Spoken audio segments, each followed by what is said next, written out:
So isn't that cool? I love the phrase, don't get caught up in the trees and miss the forest, right? You can be surrounded by trees and be asking yourself, well, where's the forest?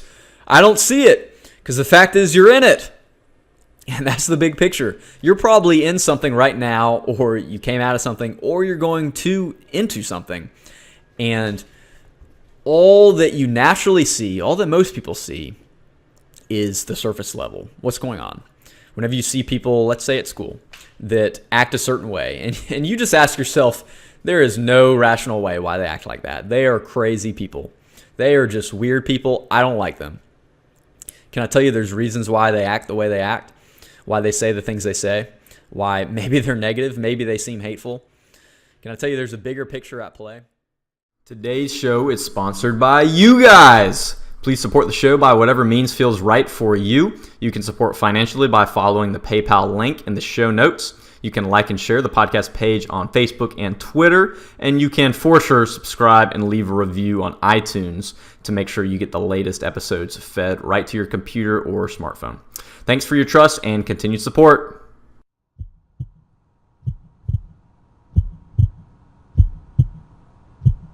So professionally, I'm a civil engineer. I do site development. So as I tell people, everything outside the building walls and everything from ground level and down. And it is our responsibility as civil engineers in the land development industry to make sure that the big picture works. Just because you have a few nice lots or a few nice roads doesn't mean that everything works. Every site more or less needs sanitary sewer service, needs potable water service, needs appropriate storm drainage design, needs accessibility, needs to be graded appropriately, needs to be permitted, needs to be on schedule, needs to be on budget. All kind of things have to work together. And it's, I often say it's just like a puzzle, because everything affects everything in civil engineering, just like life. And whenever you move one thing, it affects whether another thing is able to still function appropriately or not. And, it's really just a game of kind of inching your way forward, moving one little thing here, tweaking it, tweaking the next thing over and over. And a key skill that I try to practice and I try to develop in myself is that holistic thinking. Having that sort of gut intuition on does this work from a grand level. And as a civil engineer, I can't get so focused on one little thing because that's just a little piece of the puzzle. I have to make sure that the whole puzzle looks appropriate and works. And so big picture thinking, think bigger is the motto of this podcast. And so I want to talk about that. What does it mean to think bigger? So I don't necessarily just mean whatever your goal is in life and whatever it is that you want to do. I don't necessarily mean do it times 100. Let's say you want to build a house. I don't necessarily mean make that house 10 stories tall. But what I mean is look at the breadth of life. Look at everything from a higher vantage point and see how everything affects everything. See how everything fits into everything. See how the current phase of your life, wherever you are, many of you are students, see how this fits into that big picture of your life. Because your goal in life is not to be a professional student, let me tell you. And yet, the way we have our life programmed and designed right now, everyone essentially is a student for some time, for more or less 12 years, maybe for 16 years, maybe for 20 years. And the reality is, though, we're a student all of our life. And we're always needing to be learning because all that learning fits into who we are as a person and where we're going to go in life. And so last episode was on fuel for thought. And I talked about this book from John Maxwell called Thinking for a Change. And kind of pulled it from my bookshelf kind of last minute. And there's about 12 pages dedicated to big picture thinking. And some of it I'd marked up and commented and underlined. And I want to highlight a lot of it. I'm just going to essentially read and comment on maybe half of the content in that chapter on big picture thinking because I just think it's pure gold. Kudos to John Maxwell and his team for all the books they put out. And big picture thinking is a key skill that maybe it won't necessarily be in your top 3 or top 4 skills, but I believe everyone needs to have that big picture context in the back of their minds, because I'm telling you, the faith and the belief in the big picture will help get you through the tough times, the highs and the lows, because they all have their place in the big picture. And so I'm just going to kind of get into it. He talks about in this chapter, it's actually skill number 1. So in this book, he gives, 30 pages or so. Let's look. Yeah, about 30, 40 pages of context, of foundation, of understanding why thinking is important. So Thinking for a Change is the name of the book. And skill number 1 is the chapter is called Acquire the Wisdom of Big Picture Thinking. And it has a quote here: where success is concerned, people are not measured in inches or pounds or college degrees or family background. They are measured by the size of their thinking, by David Schwartz. And so I'm going to get into this and comment along the way, and I want you guys to tune in. There's some great gold in this chapter, and some neat stories as well. So it begins. If someone told you that on the longest day of the year you would be able to look deep into an old-fashioned well and see the sun reflected in the water, what would you think? Would you consider that an interesting but useless piece of trivia? Would you think the person who noticed the reflection needed to get a life? Or would it stir ideas that would challenge your paradigm about the world? Subtitle: The Big Picture is a Ball. An Egyptian librarian heard that bit of information, that the sun could be seen shining at the bottom of a well in the town of Syene, and he considered it more than mere trivia. That detail about the well started this big picture thinker thinking. He surmised that if it made a reflection in a well, the sun must be directly overhead. And if it were directly overhead, then it would cast no shadows from upright columns or posts. Yet, on the longest day of the year in the city of Alexandria where he lived, he observed that straight columns did cast shadows. As a good scientist and thinker, he decided to travel 800 kilometers to Syene to verify what he had heard was true. On the longest day of the year, he looked into the well and saw the sun reflected, and sure enough, at midday, posts cast no shadows. So he began thinking. After a while, he started to see a bigger picture of what was seemingly insignificant facts meant. Surprisingly, it went against what nearly everyone believed at the time. You see, the librarian's name was Eratosthenes, and he lived more than 2,200 years ago. As the director of the greatest library in the world, the Library of Alexandria in Egypt was said to possess hundreds of thousands of scrolls. He was at the intellectual capital of the planet. In the 3rd century BC, nearly every scholar in Alexandria and around the world believed that the earth to be flat. But Eratosthenes reasoned that if the sun's light came down straight and the earth was flat, then there would be no shadows in either location. If there were shadows in one location but not the other, then there could only be one logical explanation. The surface of the earth must be curved. In other words, the world must be a sphere. Subtitle: Broad Horizons. That's a pretty impressive mental leap, although it seems perfectly logical today. After all, we've seen pictures of our planet from space. But Eratosthenes made that big picture connection by using everyday facts and putting them together. Even more impressive, he took it one step further. He actually calculated the size of the earth. Using basic trigonometry, he measured the angle of the shadows, approximately 7.12 degrees, about 1/50th of a circle. Then he reasoned that if the distance between Syene, modern-day Aswan, and Alexandria was 800 kilometers, using our standard of measurement, then the Earth must be around 40,000 kilometers in circumference, 50 times 800 kilometers. He wasn't far off. The actual circumference of the Earth through the poles is 40,008 kilometers. Not bad for a guy who had nothing but his brain and a big picture mindset to figure the whole thing out. In the actions of Eratosthenes, you can see the truth of the statement made centuries later by German statesman Konrad Adenauer. We all live under the same sky, but we don't all have the same horizon. How many thousands of people had seen what Eratosthenes saw and never made the same connection? How many hundreds of his fellow mathematicians saw the same shadows he did and failed to see the big picture? Eratosthenes wasn't even the most talented mathematician of his day. His peers called him Beta and Pentathlos, which is kind of like calling him Mr. Second Place. But that didn't matter. Though he wasn't the top man in any discipline, he could see and think big picture. And that's the reason his name is remembered today. Using that ability, he not only calculated the circumference of the Earth, but he also accurately sketched the route of the Nile River, worked out a calendar that included leap years, and estimated the Earth's distance from the sun and the moon. Eratosthenes certainly didn't get caught up in the trees and miss the forest.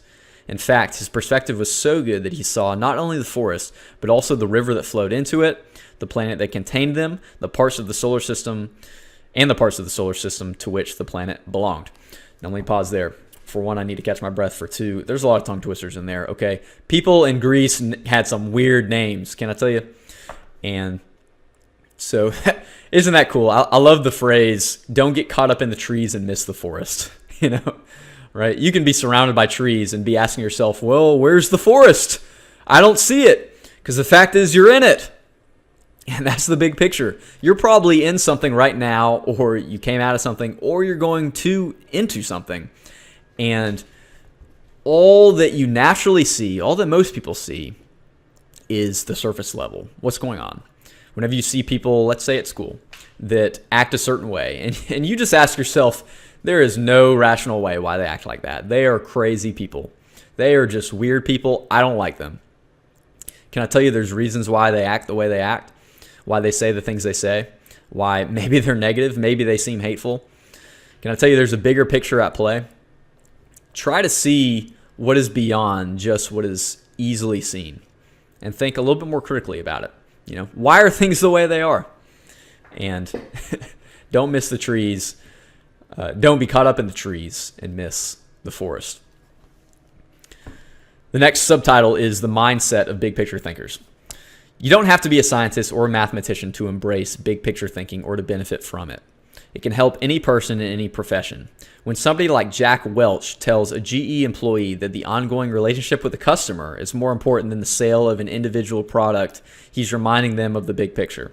When my friend Andy Stanley, senior pastor of North Point Community Church, asks his volunteers to give their best in service every Sunday for the sake of the first-time visitor hoping to find a culturally relevant church, he is painting the big picture for them.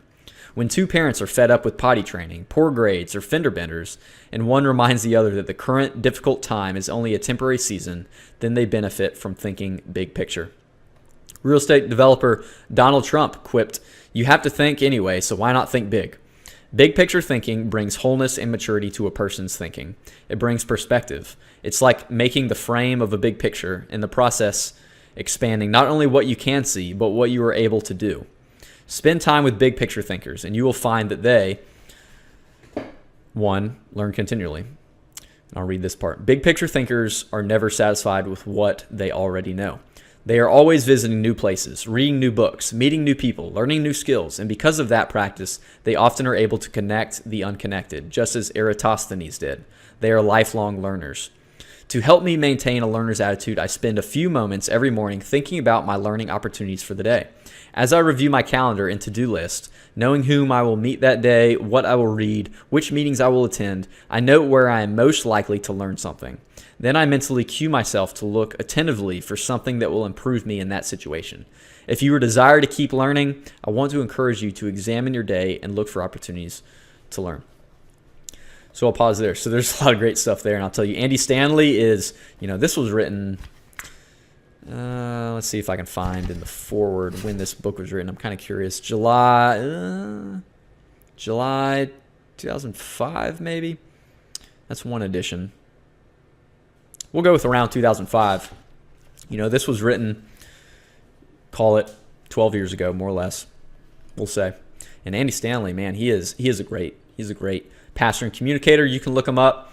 He resonates a lot with college students, I think. He's probably in his early 30s. Hopefully he doesn't take offense to that. I think he's in his early 30s. 40s? I don't know. He's a pretty young guy. I'd say. He's a great communicator, and whether you're a Christ follower or not, I think he has a lot of great wisdom to share. So you can look him up. He's online. And, it's interesting that John Maxwell quotes Donald Trump, and guess what? Now he's president. This was written way before he was even thinking about becoming president. This was written years ago. And thinking bigger, never being satisfied and being a lifelong learner. The only way, I think, perhaps you can rationalize wanting to continue learning is that you recognize that learning is connected to some end, and that you recognize the big picture of if you get comfortable with how much you know, you will slowly fade away, and you have to continue pressing forward, never being satisfied with how much you know, and always learning, because there always is things to know. And it's been said, you can learn anything from anybody. There's always something you can learn from your fellow man. That goes for any stage of life. You don't necessarily have to need to learn something in your strength zone from every person. You may be an expert at that thing, whatever it is you love. You may be an expert, and you may not learn necessarily things on that topic from many people around you, because maybe you're just more interested in that than other people. But you can definitely learn attitudes. You can definitely learn perspective. You can definitely learn other people's background and what makes them the way they are from talking to other people. And it gives you a better view, a holistic view of the world, I think. And so continuing on, listen intentionally. An excellent way to broaden your experience is to listen to someone who has expertise in an area where you don't.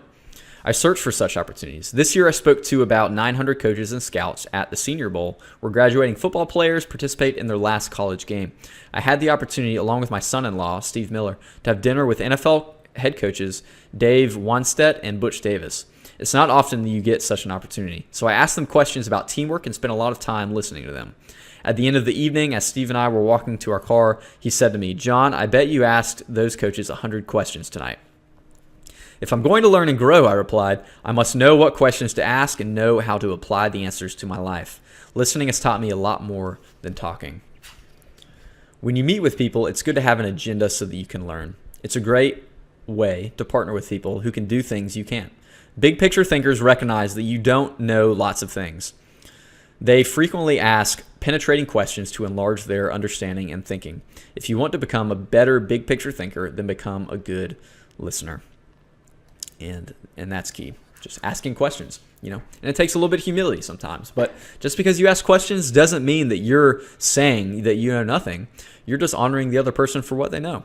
And that usually ends well, when you honor other people and give them respect, even before they've earned respect, show people respect. And I'm telling you, whenever you do that and you ask questions, you may be surprised in some of the things that you hear and some of the things that you learn. So I'm going to have to jump around a little bit. I'm going to move on to live completely. French essayist, it's a French name, so I don't know, I'll try to pronounce it correct. Michel Equim de Montaigne, that's my best shot, guys, wrote, "The value of life lies not in the length of days, but in the use we make of them. A man may live long, yet live very little. The truth is that you can spend your life any way you want, but you can spend it only once. Becoming a big picture thinker can help you to live with wholeness, to live a very fulfilling life. People who see the big picture expand their experiences because they expand their world.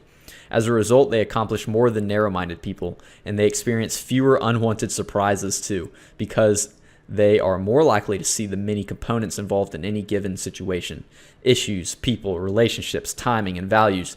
They are also, therefore, usually more tolerant of other people and their thinking." And that's good. That's good. It's all about living well. It has nothing to do with the length of your days, but living well. Live completely. Live holistically. See the big picture. Don't just get so focused on one area of your life. You may be the physically healthiest specimen in the world, but if your mental health is not good, if your spiritual health is not good, then you will be imbalanced, and you'll need to at some point probably correct that. Same goes if you are the smartest whip in the world, but you are physically out of shape, and even more so out of shape. You may be even at risk of a chronic serious illness, maybe of diabetes, of maybe even a heart attack. I don't know. Hopefully not at your age. But let me tell you, everyone who is older and is at risk of a heart attack was once your age. And you need to live holistically. Focus on your holistic health. Next part is subtitled, "Why You Should Receive the Wisdom of Big Picture Thinking." I think this part's good.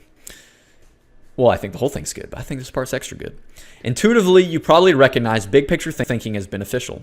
Few people want to be closed-minded. No one sets out to be that way. But just in case you're not completely convinced, consider several specific reasons why you should make the effort to become a better big picture thinker.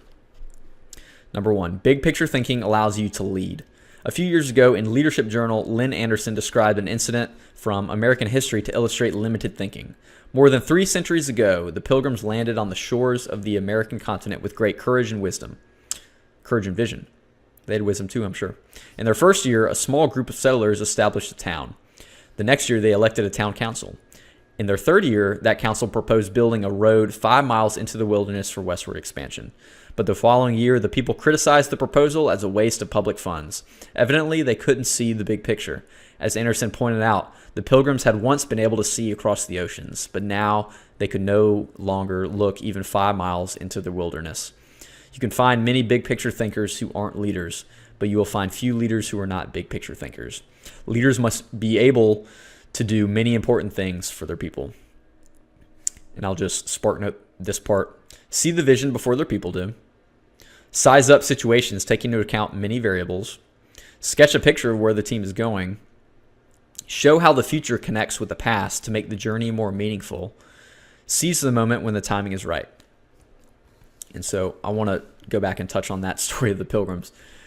That's an interesting point, that one moment, some people, maybe you, are able to push across a vast ocean of unknown and reach an amazing destination.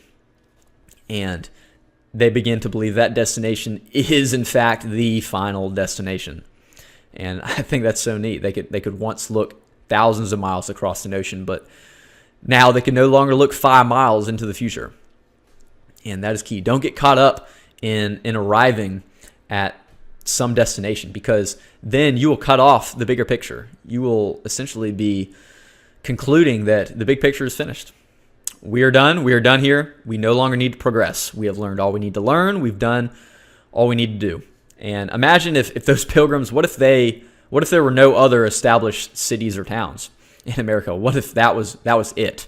What if no one else had the courage to go out and create other towns, and they just decided that's going to be it? Well, America wouldn't be what it is today.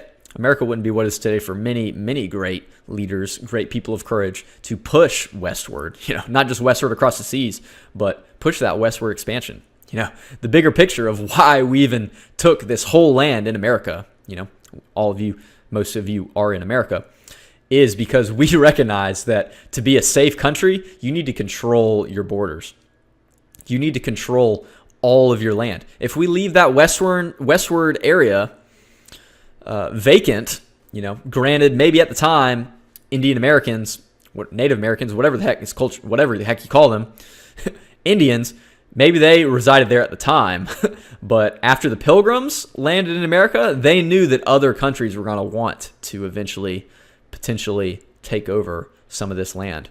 And so they knew we need to try to establish our civilization westward and keep going and keep pressing, because if we don't, someone will. And if they take greater land and establish a territory larger than us, all this could be in vain that we're creating here in America. All these 13 colonies could go away because some other country, and faster than we know it, may be able to create 14 colonies, 15 colonies, may be able to take over the whole rest of this landmass that we don't even know how big it is. And they saw the bigger picture, and that's huge. That is huge. I'm going to go on to the next point. I like this point. Big picture thinking keeps you on target.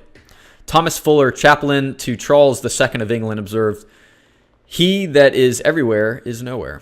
To get things done, you need to focus. However, to get the right things done, you also need to consider the big picture.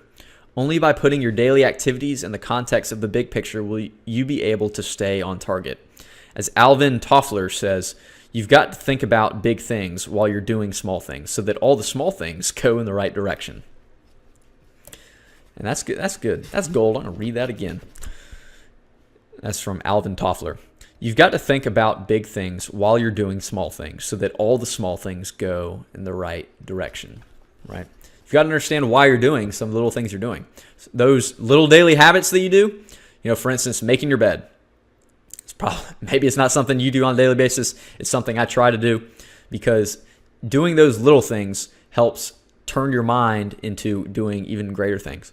And whatever it is, reading on a daily basis, maybe even 10 minutes. Those 10 minutes add up to hours and hours. And over the course of years, those little 10 minutes every day will add up to where whenever you're my age, assuming you're younger than me, you will know way more than me if you just read probably just 10 minutes. Just start today. Just start today. Not even tomorrow. So that's good stuff. I'm going to go to, I like this point. I'll read it. Then I'll have to start wrapping up soon. Big picture thinking allows you to see what others see. One of the most important skills you can develop in human relations is the ability to see things from the other person's point of view. It's one of the keys to working with clients, satisfying customers, maintaining a marriage, rearing children, helping those who are less fortunate, etc. All human interactions are enhanced by the ability to put yourself in another person's shoes. How do you do that? How do you get outside of yourself and look at things from another's perspective? You look beyond yourself, your own interests, and your own world. You look at the big picture. When you work to consider an issue from every possible angle, examine it in the light of another's history, discover the interests and concerns of others, and try to set aside your own agenda, you begin to see what others see. And that is a powerful thing. So, again, trying to understand other people and other people's point of view, being able to relate to other people, those are huge skills. And I know, especially when you're young and in school, that can be difficult. You don't want to relate to other people, especially people who are different than you. You don't want to make yourself vulnerable. You don't want other people to look down on you, and you want people to like you. And I'm telling you all that. There's some okay, good things in that sort of mindset, but let me tell you, try to understand other people's point of view first. Listen first and understand first. Be understood second. That is a key, and I'll say that again. Understand first, be understood second. You develop that, you can go pretty far. So I'm just going to kind of jump around a little bit and maybe do two more subsections. Maybe I'll decide by how much I've underlined. Let's see. All right, I've got it. I'll read 2 points from this section. It's kind of another section in this chapter. It's, I believe, the last section. It's called How to Acquire the Wisdom of Big Picture Thinking. And so John's point number 1 is don't strive for certainty. Big picture thinkers are comfortable with ambiguity. They don't try to force every observation or piece of data into formulated mental cubbyholes. They think broadly and can juggle many seemingly contradictory thoughts in their minds. Management consultant Patrick M. Lencioni touched on this idea in The 5 Temptations of a CEO. He warned that CEOs should not try to pursue harmony. Instead, they should embrace healthy, productive conflict. Nor should they aim for certainty. Instead, they should try to find clarity. If you want to cultivate the ability to think big picture, then you must get used to embracing and dealing with complex and diverse ideas. Get in the habit of bringing together diverse concepts, accepting seemingly opposite points of view at the same time, and embracing what authors James C. Collins and Perry I. Porras call the genius of the and. In business, for example, pursue purpose and profit. Embrace a fixed core ideology and vigorous change and innovation. Be highly visionary and execute the details well. And I love that the genius of the and, right? You don't necessarily have to be one thing. That's why most of life isn't necessarily black and white. Very little of life is simply black and white. It's simply, it is not simply black or white. So take out the or. Often it's a little bit of and, I don't know if you'll sell many books if you write a book called Black and White. Maybe you will, but life is often a dichotomy of many, many different things. And that is really neat. I really like these examples. Purpose and profit, This goes a little bit outside the scope of this episode, but businesses have changed over the last few decades, I think. Probably forever they've kind of changed, but the purpose of businesses has changed in many different areas. There's many different philosophies on why are people in business? Are they in business to better the lives of the employer? Are they in business to give people jobs? Are they solely in business to make profit for the stakeholders? Are they in business to make the world better? And I think just from my background and the books I've read, that often there are seasons of some of those philosophies being at the forefront and some businesses choosing a philosophy to operate from. But why not have purpose and profit? Why not make the world better and profit? And I think that's an interesting way to think. And there's a lot of great stuff there in that paragraph. A lot of great stuff. Being able to accept two different seemingly opposite points of view at the same time, that is a great mark of great thinking, I think. So think about what that may mean. And the last part that I'll read, I think this will be good. Give yourself permission to expand your world. If you want to be a big picture thinker, you'll have to go against the flow of the world. Society wants to keep people in boxes. Most people are married mentally to the status quo. They want what was, not what can be. They seek safety and simple answers. To think big picture, you need to give yourself permission to do and to go a different way, to break new ground, to find new worlds to conquer. And when your world does get bigger, you need to celebrate. Never forget there is more out there in the world than what you've experienced. And this is John Maxwell talking. So I'll read this last part in this section. He says, I grew up in a household where anything was possible, and we celebrated the big picture. So it flabbergasted me when I had, isn't that a funny word, flabbergasted? Sometimes I like to say that just to get some giggles. When I had my first major experience with minds unalterably closed. It happened one Sunday in August of 1969. Just a few weeks after getting married and graduating from college, I took my first job as a pastor in a small town in rural Indiana. Calling it a town is being generous. The place consisted of 14 houses, a gas station, and a country store. I'm a fan of progress, and I am a high believer in human potential. So I felt very excited on that Sunday when NASA was about to put a man on the moon for the first time in history. But an interesting thing happened that day. As I spoke to the people in my church about this major accomplishment, I could tell that I wasn't connecting with them. The more they just sat there, the more energetic and animated I got. But no matter how hard I tried, they just would not respond. After the service, I shook hands and chatted. After the service, as I shook hands and chatted, I realized something shocking. They did not believe that a man was about to walk on the moon. One man told me if God had wanted a man on the moon, he would have put them there. It floored me. It was the first time I encountered such small thinking. Playwright Victor Hugo observed, a small man is made up of small thoughts. I realized then that many of the town's residents had a very small view of the world. They had not altered their narrow thinking in years, and they did not want to expand it. How important it is to keep learning, keep growing, and keep looking at the big picture. If you desire to be a good thinker, that's what you need to do. And I'll stop there. Again, highly recommend the book, Thinking for a Change by John Maxwell. That was just maybe 10 pages of the book.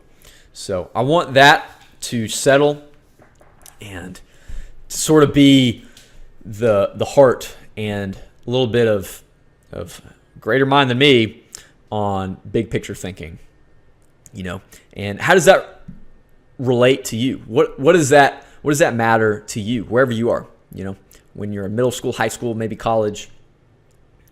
I'm telling you, what you think may be the result of what you want is probably not the result. The big picture is whatever you're pursuing, whatever your passion is, wherever you're going, it's going to lead you somewhere that will lead somewhere else,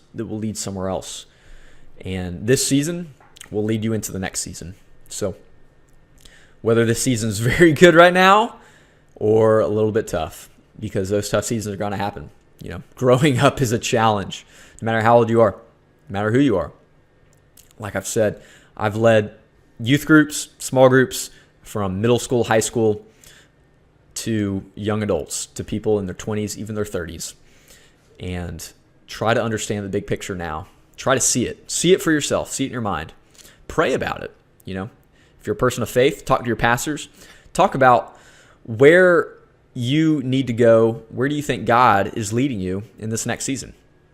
And don't necessarily expect the pastor or your leader to know where you should go, but hopefully expect some little chunk of wisdom that may propel your thinking and your thoughts and allow you to think bigger.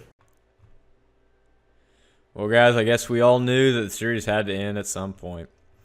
And I know you may be bummed. I'm pretty bummed because now I got to start figuring out some other somewhat creative new ideas to talk about.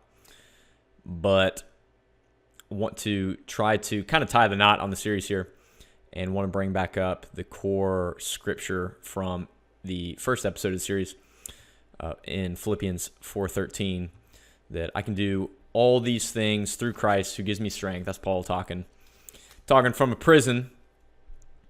And that's really the heart of this series. I guess I got to start talking in past tense. That was the heart of this series. Well, the series lives on. That is the heart of this series. Amen. That you can do all these things through Christ who gives me strength. You can bear all things. You can do whatever work that you're called to do. That you can see yourself as God sees you. You can think on higher levels. Think above and beyond what today looks like. Think about tomorrow. Think about what is the why behind the why. What is the story behind the story? What is really going on in my life? What brought me here? What's going to take me there? What is really the story behind everyone's story at school? You know, aside from what I see, what's really going on? Or what's really going on in my community? What's really going on in our country? And I believe faith allows you to see differently and to take part in this great thing called life. And so I hope that this kind of rests with all of you listeners. And even though the series is over, you can keep watching over and over again. I know for some of you, you just can't wait. Maybe 2% of you. For some of you, that may sound like torture. I don't know. But thank you guys for tuning in. And I'm excited about the episodes to come. Really excited. So stay tuned and share. Tell your friends. Appreciate you. If you like this podcast and you're watching on YouTube, check out one of our other recent videos by simply clicking on the window on the screen. You can also easily subscribe by clicking on our snazzy icon, also on the screen. Your support will allow the show to continue to grow and become even better. Thanks, guys.